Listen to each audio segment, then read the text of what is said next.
आप लोगों को कोई कहानी नहीं सुनाऊंगा या फिर गूगल से कॉपी किया हुआ कोई आर्टिकल नहीं सुनाऊंगा, मगर आज का वीडियो अगर आप पूरा अंत तक देखते हो तो आप हस्तमैथुन रूपी दीमक से बहुत जल्द छुटकारा पा सकते हो, जो आपके शरीर और आपके दिमाग को नष्ट करके धीरे धीरे मृत्यु के मुंह में धकेल रहा।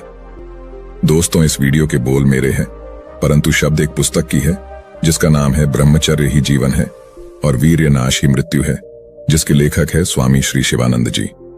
दोस्तों, इस पुस्तक की मदद से सैकड़ों लोगों ने अपने जीवन को पूरी तरह से बदल दिया है, और अगर आप भी अपना जीवन को उन सैकड़ों लोगों की तरह बदलना चाहते हो तो इस वीडियो को पूरा अंत तक जरूर देखना, क्योंकि आज के बाद आप हस्तमैथुन को पूरी तरह छोड़ने वाले हो। तो चलिए वीडियो को शुरू करते हैं। दोस्तों, इस छोटे से ग्रंथ में सर्वत्र स्वानुभव प्रकाश और साथ ही साथ शास्त्र पर अनुभव प्रकाश भी किया गया है। इसमें अनुभव की बातें कूट कूट कर भरी होने के कारण ये ग्रंथ और भी महत्वपूर्ण हो जाता है। इसका मुख्य विषय ब्रह्मचर्य is life and sexuality is death, यानी ब्रह्मचर्य ही जीवन है और वासना ही मृत्यु है। ये सिद्ध है कि जब तक मनुष्य के शरीर में रक्त, वीर्य दो चीजें मौजूद हैं, तभी तक वह जीवित रह सकता है, और इनका नाश होने से उसका भी तत्काल नाश हो जाता है। जितना मनुष्य वीर्य का नाश करता है, उतना ही विहीन बनकर मृत्यु की ओर बराबर झुकता जाता है। जितना अधिक मनुष्यता को धारण करता है, उतना ही अधिक वह सजीव बनता जाता है। उसमें शक्ति, तेज, निश्चय, सामर्थ्य, पुरुषार्थ, बुद्धि, सिद्धि और ईश्वरत्व प्रकट होने लगते हैं, और वह दीर्घकाल जीवन पर्यंत लाभ कर सकता है। वीर्यवान पुरुष को कोई भी मार नहीं सकता, और वीर्यवान पुरुष को कोई भी रोग अकाल मार नहीं सकता। दुर्बल को ही सब रोग सताते हैं। यही प्रकृति का नियम है। सच पूछिए तो वीर्य ही अमृत है। इसी की रक्षा करने से, अर्थात धारण करने से मनुष्य अजर अमर होता है। भीष्म पितामह इसी संजीवनी शक्ति के कारण असर यानी अकाल मृत्यु न होने वाले और इतने सामर्थ्य संपन्न हुए थे। यदि हम भी इसकी रक्षा करें, अर्थात वीर्य रोककर ब्रह्मचर्य धारण करें, तो हम भी वैसे ही प्रभावशाली और उन्नतिशील बन सकते हैं, क्योंकि रक्षा आत्माओं का रहस्य है और इसी में जीव मात्र का जीवन है। इस पुस्तक में वीर्य रक्षा संबंधी जो गहरी और स्वानुभूत नियम बताए गए हैं, वे बहुत ही अनमोल हैं। स्वतः अनुभव किए होने के कारण वे अत्यंत ही सिद्ध हैं, रामबाण हैं, कभी भी निष्फल होने वाले नहीं हैं। केवल नियम भर ही पढ़ने से मनुष्य वीर्य रक्षा करने में निसंदेह ही समर्थ हो सकता है, परंतु यदि वह इस ग्रंथ को आद्योपांत पढ़ लेगा तो वह उन नियमों का मर्म भली भांति समझ जाएगा, और उसमें वीर्य रक्षा के लिए एक अद्भुत जोश पैदा होगा, जिससे वह उन्नति अवश्य करेगा। आप स्वयं अनुभव करके देख लीजिए। यदि आप जीवित रहना चाहते हो तो फिर आपको अवश्य ही वीर्य के नाश से बचना होगा, और इस ग्रंथ में दिए हुए नियमों के अनुसार मन क्रम वचन से चलना होगा। जो मनुष्य के नियमों के अनुसार केवल दो ही मार्ग तक चलेगा, उसका जीवन प्रवाह बिल्कुल बदल जाएगा। शरीर और मन में अद्भुत परिवर्तन होगा। व्यभिचारी भी ब्रह्मचारी बन जाएगा, और दुर्बल भी सिंह तथा दुरात्मा भी साधु महात्मा बन जाएगा। पर हाँ, नियमों को किसी कारण से छोड़ना नहीं होगा, उन्हें दृढ़ता के साथ निभाना होगा। यदि कोई जीवन पर्यंत इन नियमों के अनुसार चले तो फिर कहना ही क्या, वह इस मृत्युलोक में ही देवता के तुल्य पूजनीय बन जाएगा। इसमें कोई संदेह नहीं है। इस ग्रंथ में दिए ब्रह्मचर्य पालन के नियम अत्यंत सरल व सुलभ है। उनमें एक कौड़ी का खर्च नहीं है। जैसे हम पालन कर रहे हैं, वैसे और लोग भी पालन कर सकते हैं। यदि दिल से निश्चय कर लेते हैं तो क्या नहीं हो सकता। रेजोल्यूशन इज फैक्ट्री, अर्थात निश्चय ही बल है और निश्चय ही फल है। प्रत्येक मनुष्य में ईश्वरीय शक्ति वास कर रही है।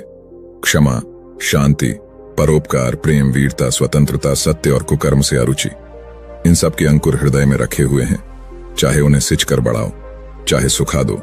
भगवान कैलाशपति शंकर कहते हैं, ब्रह्मचर्य अर्थात वीर धारण यही उत्कृष्ट तप है। इससे बढ़कर तपश्चर्या तीनों लोकों में दूसरी कोई भी नहीं हो सकती। ऊर्ध्वरेता पुरुष अर्थात अखंड वीर्य धारण करने वाला पुरुष इस लोक में मनुष्य रूप में प्रत्यक्ष देवता ही है। क्या ही महान इस ब्रह्मचर्य की महिमा है। परंतु आज हम इस मानवता को भूल करके पृथ्वी पर दास्य भाव से विचरण कर रहे हैं। कहां हमारे सामर्थ्य संपन्न पूर्वज और कहां हम, उनकी पद दलित दुर्बल संतान। यह आकाश पाताल का अंतर कितना अधिक हो गया है। हमारा बदलाव कितना भयंकर हुआ है, इसमें तनिक भी संदेह नहीं है कि हमारा ये जो भीषण पतन हुआ है, उसका मुख्य कारण एकमात्र हमारा ब्रह्मचर्य का पालन न करना है। ब्रह्मचर्य के नाश से ही हमारा संपूर्ण सत्यानाश हो गया है। हमारा सुख, आरोग्य, तेज, विद्या, बल, सामर्थ्य, स्वतंत्र और धर्म संपूर्ण हमारे ब्रह्मचर्य के रूप पर ही सर्वथा निर्भर है। ब्रह्मचर्य ही हमारे आरोग्य मंदिर का एकमात्र आधार स्तंभ है। आधार स्तंभ के टूटने से जैसे संपूर्ण भवन ढह जाता है, वैसे ही वीर्य नाश होने से संपूर्ण शरीर का नाश अतिशीघ्र हो जाता है। जैसे जैसे हमारे ब्रह्मचर्य का नाश होता जाता है, वैसे वैसे हमारे स्वास्थ्य का नाश हो जाता है। वीर्य को नष्ट करने वाला पुरुष कभी बच नहीं सकता था। वस्तुतः ब्रह्मचर्य ही जीवन है और मृत्यु है। ब्रह्मचर्य के अभाव से हम किसी अवस्था में सुखी और उन्नत नहीं हो सकते। ब्रह्मचर्य ही हमारे इस लोक और परलोक के सुख का एकमात्र आधार है। यही नहीं, ब्रह्मचर्य ही हमारे चारों पुरुषार्थों का मूल है। मुक्ति का अत्यंत अनमोल वस्तु है। इसी वीर्य के बल पर पुरुष देवता बनता है और उसके नाश से पूर्णतया अधर्मी बन जाता है। बिना ब्रह्मचर्य धारण किए हुए पुरुष कदापि श्रेष्ठ पद को प्राप्त नहीं कर सकता। वीर्य भ्रष्ट पुरुष कदापि पवित्र धर्मात्मा व महात्मा नहीं हो सकता है। बिना ब्रह्मचर्य के प्रत्यक्ष केंद्र भी तुच्छ और पददलित हो सकता है। तब फिर सामान्य मनुष्य की बात ही क्या है। अतः ब्रह्मचर्य ही हमारी संपूर्ण विद्या, वैभव और सौभाग्य का अधिकरण है। ब्रह्मचर्य ही हमारी श्रेष्ठता, स्वतंत्रता और संपूर्ण उन्नति का बीज मंत्र है। ब्रह्मचर्य ही हमारी संपूर्ण सिद्धियों का एकमात्र रहस्य है। दोस्तों, लेखक ने इस पुस्तक में शास्त्रों के अनुसार ब्रह्मचर्य नाश की 8 प्रकार से बताए हैं। महिला किसी जगह पड़ी हुई, सुनी हुई या चित्र में वह प्रत्यक्ष देखी हुई स्त्री का ध्यान, चिंतन व स्मरण करना। दूसरा, स्त्रियों के रूप और अंग प्रत्यंग का वर्णन करना, श्रृंगारी गायन, कजली गाना, भद्दी बातें बकना, अन्य स्त्रियों के साथ गेंद, ताश, शतरंज, होली इत्यादि खेल खेलना। चौथा, किसी की ओर या ऊंट की तरह गर्दन उठाकर या घुमाकर पाप की दृष्टि से अथवा चोर दृष्टि से देखना।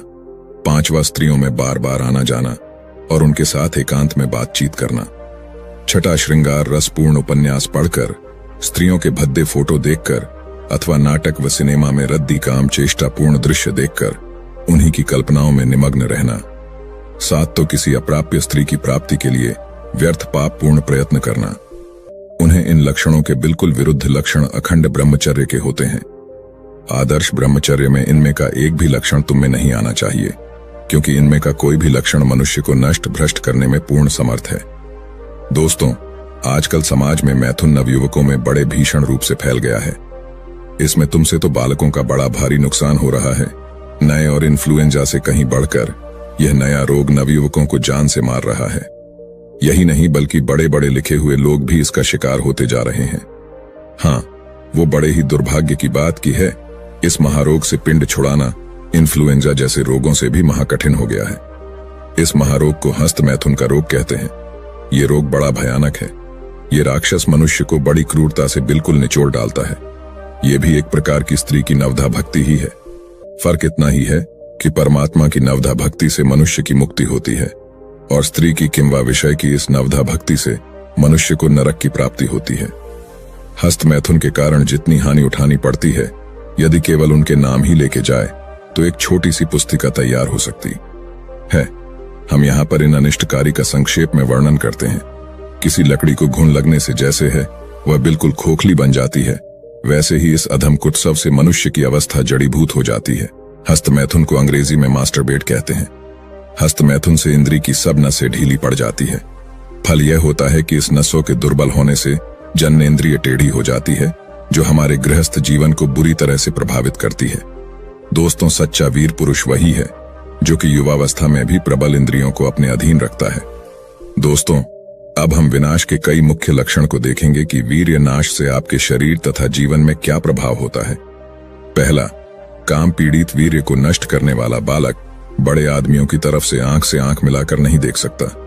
किसी अपराधी की तरह शर्मिंदा होकर नीचे देखता है अथवा मुंह छिपाना चाहता है। दूसरा, बहुत से चालक लड़के झूठे ही छाती निकालकर समाज में अकड़कर घूमा करते हैं। वे जरूरत से अधिक बनावटी बन जाते हैं।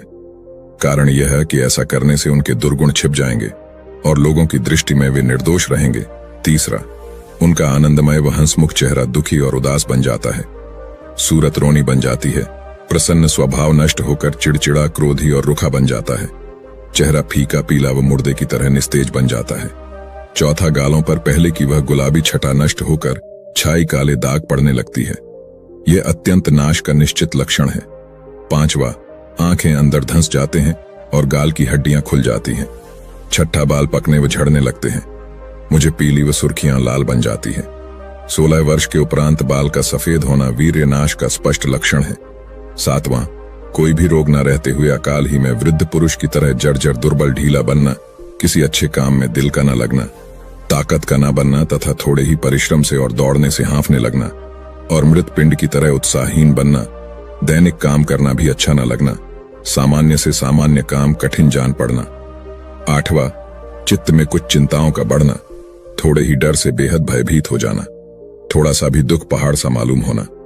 9वां, बार बार झूठी ही अस्वाभाविक भूख लगना अथवा भूख का मंद पड़ जाना, यह भी वीर्य नाश का प्रमुख चिन्ह है। 10वां, नींद का न आना, यदि आई तो ऐसी आना जैसी कुंभकर्ण निद्रा, उठते समय वहां आलस्य व निरुत्साह मालूम करना और आंखों का भारी पड़ना। 11वां, रात्रि में स्वप्न दोष होना, वार वार वीर्य का पानी जैसा पतला होना और पेशाब के समय वीर्य का बूंद बूंद बाहर निकलना, यह भी हस्तमैथुन का एक मुख्य चिन्ह है। इसका अंतिम भयानक परिणाम पुरुषत्व का नाश हो सकता है। बार बार पेशाब होना तथा गर्मी उग्र रोग होना, हाथ पैर और शरीर के पोर पोर में दर्द मालूम होना, हाथ पैरों में शिथिलता आना और सनसनी उत्पन्न होना तथा उनका मुर्दे की तरह ठंडा पड़ जाना, हथेलियों का पसीजना वह वीर्य भ्रष्टता का मुख्य लक्षण है।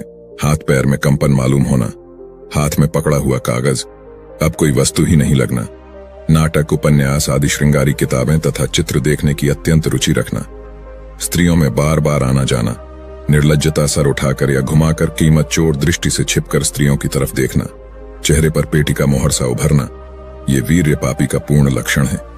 किसी समय ऊपर उठते समय एकाएक दृष्टि के सामने अंधेरा छा जाना तथा मूर्छा आ जाने से नीचे गिरना, स्मरण शक्ति का कम होना, देखे हुए वक्त की याद न आना, रखी हुई वस्तु का स्मरण होना और कंठ की हुई कविता या पाठ भी भूल जाना और मानसिक दुर्बलता का बढ़ जाना।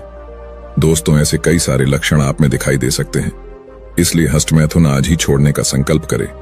तो दोस्तों, कैसी लगी ये जानकारी आपको कमेंट सेक्शन में जरूर बताना और अच्छी लगी हो तो मिलते हैं अगली कहानी में। तब तक के लिए हस्तमैथुन छोड़ने का अभ्यास करें। धन्यवाद। नमो बुद्धाय।